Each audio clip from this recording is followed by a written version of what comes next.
नमस्कार दोस्तों, आज के इस वीडियो में हम टाइम डिवीजन मल्टीपल एक्सेस, जिसे हम TDMA कहते हैं, के बारे में विस्तार से चर्चा करेंगे। तो चलिए शुरुआत करते हैं। टाइम डिवीजन मल्टीपल एक्सेस एक ऐसी तकनीक है जो रेडियो स्पेक्ट्रम को टाइम स्लॉट्स में विभाजित करती है। हर यूजर को एक विशिष्ट टाइम स्लॉट एलोकेट किया जाता है। उस टाइम स्लॉट के दौरान ही वह यूजर डेटा ट्रांसमिट या रिसीव कर सकता है।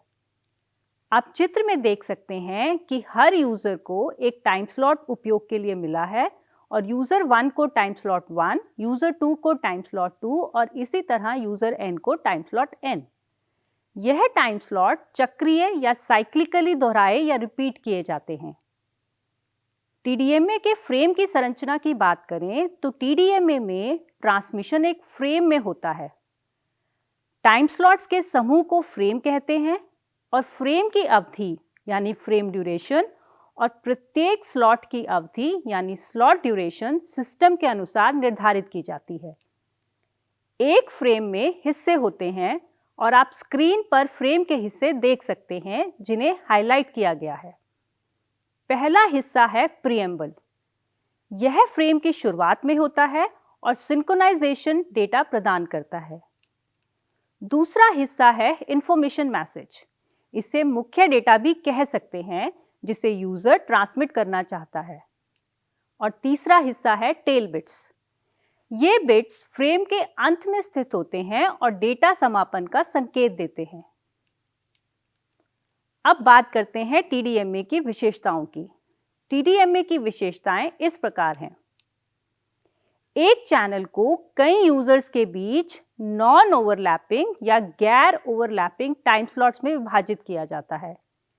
TDMA में बफर एंड बर्स्ट विधि में डेटा भेजा जाता है। इस प्रकार किसी भी यूजर के लिए ट्रांसमिशन कंटिन्यूअस नहीं होता और इससे बैटरी की खपत कम होती है।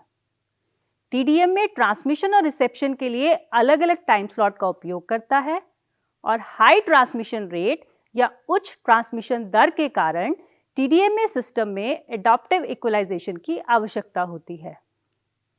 टाइम स्लॉट्स के बीच गार्ड टाइम रखा जाता है ताकि इंटरफेरेंस रोका जा सके और गार्ड टाइम को छोटा रखने के लिए विशेष सावधानी बरती जाती है। बर्स्ट ट्रांसमिशन के कारण TDMA सिस्टम में हर डेटा बर्स्ट के लिए रिसीव को सिंक्रोनाइज करना आवश्यक होता है। TDMA प्रणाली में चैनलों की संख्या स्क्रीन पर दिख रहे समीकरण द्वारा की जा सकती है। चैनलों की संख्या n = m × b total - 2b guard by bc।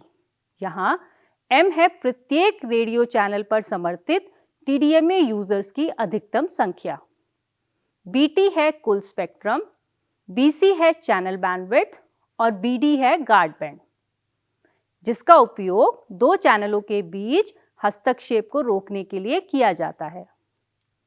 आइए उदाहरण से समझते हैं।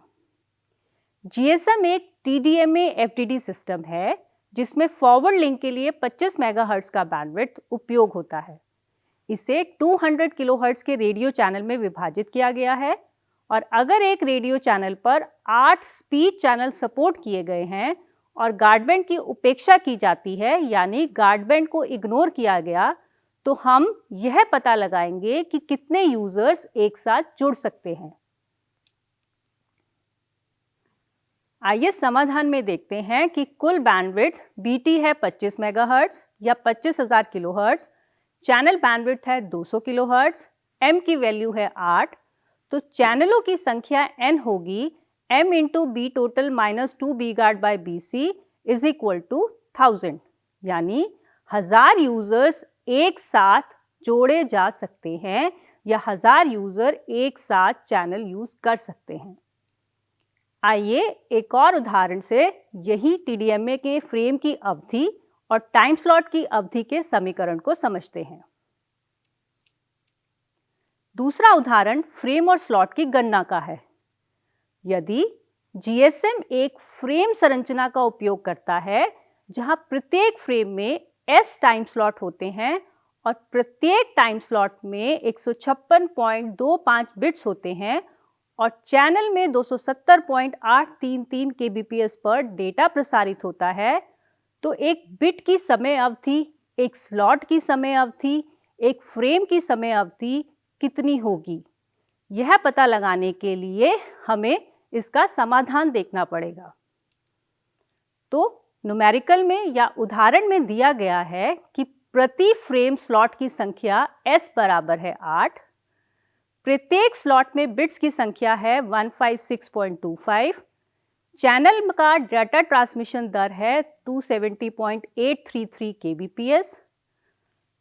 तो हमें बिट की समय अवधि निकालने के लिए फॉर्मूला यूज होगा TB is equal to 1 upon data transmission दर, यानी TB is equal to 1 upon 270.833 kilobits per second.